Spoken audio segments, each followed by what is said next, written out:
Okay, so I know this video has taken a long time, a lot longer than expected, but I'm gonna be coming out with another video. I'm actually gonna film it right after this one, so it's gonna be like super quick about all the things that I've been doing the past couple of weeks. I've been super busy. But anyways, this is gonna be the video where I talk about 5 reasons why I hate learning Chinese, or the 5 like downsides to learning Chinese.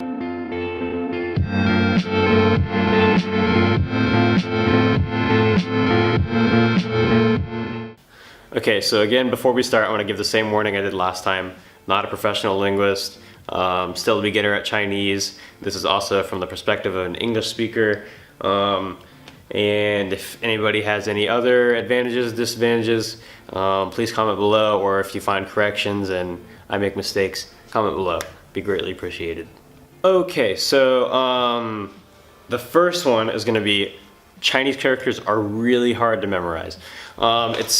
BBC says your well-educated speaker will know about 8,000 characters, and you should know anywhere from 2,000 to 3,000 to be able to read a newspaper comfortably. Also, there are a total of 50,000, that's like estimated. Nobody really has a complete, like, comprehensive list of all the Chinese characters, and that includes stuff that's like out of use. So a few reasons why it's frustrating trying to learn all these characters is like minute differences can totally affect the meaning and can completely change the pronunciation and definition of the word. I'll give a few examples. Okay, so these are 2 examples that I personally like know. So this right here, but this is fa.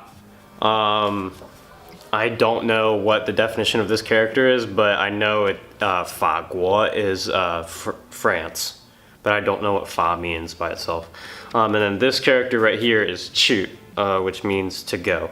So they're the same exact character, like I'm separating them with my finger, except fa has 3 lines to the left of it. The next example I have is shui and yong.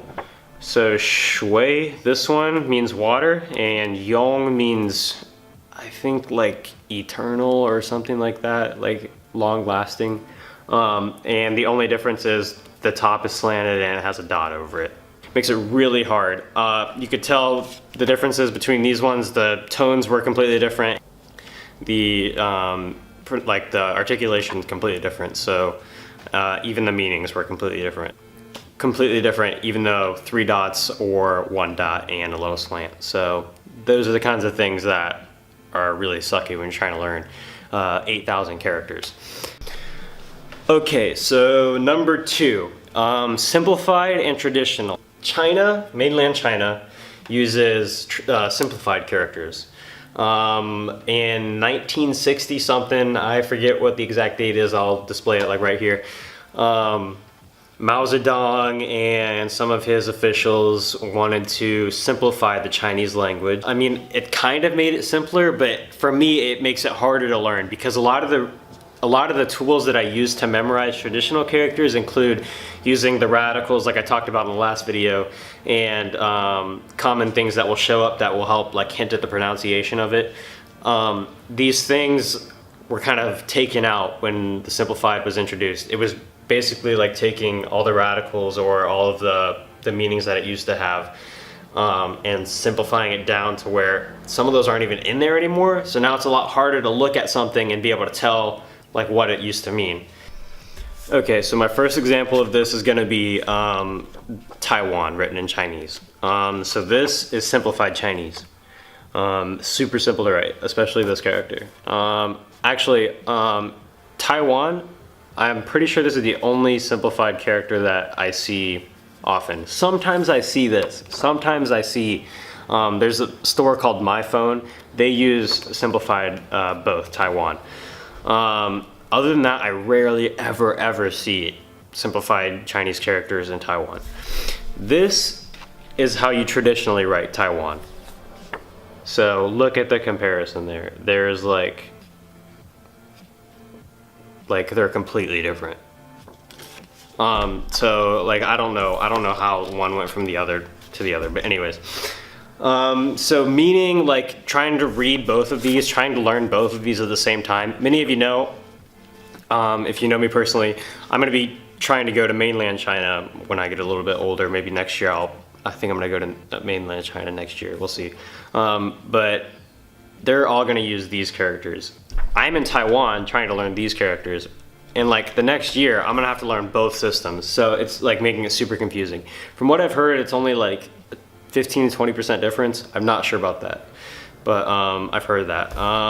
So another reason this is slightly annoying to me is because it takes like all of the meaning of the characters and like they just disappear. So this character right here is the traditional way to write I, which is love, and this is the simplified version. If you notice, this little thing, like the line with the 3 dots, isn't here. It was replaced by a straight line. So that line with the 3 dots, this thing right here, this is really poorly drawn, I'm sorry. But this is the character Xin, which means heart. So Mao Zedong literally took the heart out of love. Great job. Okay, so the third thing that I don't like about learning Chinese is all of the tones. So I realize that English is sort of a tonal language.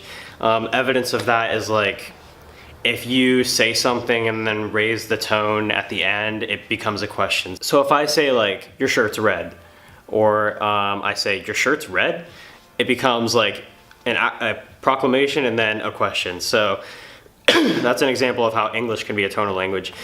Chinese though, every single word, if you say the tone wrong, it becomes a completely different word. So my friends and I have this joke. If you say my name the right way, it's Cao Mei Sun. If my Chinese name, if you say it the wrong way, if you say Cao Mei Sun, it becomes strawberry forest. So that's like the best example that I have of why tones can completely change the definition of something. It becomes my name or it becomes strawberry forest. Okay, number 4 is measure words. Now, English also has measure words, just like it's sort of tonal. Examples of English measure words are like, if I say a bottle of beer, or like a cup of coffee, or a pair of shoes, or a couple of pieces of whatever. Those are measure words. Now, Chinese, every single thing has a specific measure word.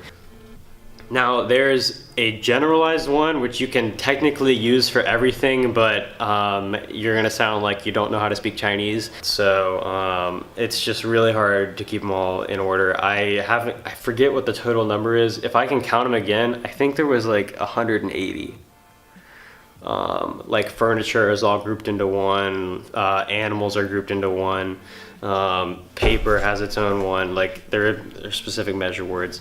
But I'll display the number of what I recount if I do up here. Okay, so the 5th and final one, this one I was actually struggling to think of another one, because those other ones are really big and they're really annoying, but there really isn't that many things to complain about learning Chinese. It's a super awesome language. There are some sounds in Chinese that aren't in English very often. Okay, so like the color green. The color green is 绿色. That like vowel, that U/E kind of sounding thing isn't really in English. I can't think of an example. If anybody has heard it in English, go ahead and comment, because I don't remember hearing it ever. Also, like TS, like my last name in Chinese is Tao. So Tao, that like breathy TS sound isn't really in English. Also zhi and shi, like that weird clogged up I sound, that sound isn't in English either, really. So those are the 5 things that I find really difficult or really annoying about learning Chinese. I'm gonna record that compilation of things that's like why I've been busy the past few weeks right after this, so it's coming soon. But that's gonna be all for this video. Hope you enjoyed it. Comment below if you find anything interesting or I've said something completely wrong, because I probably did. So thanks for watching.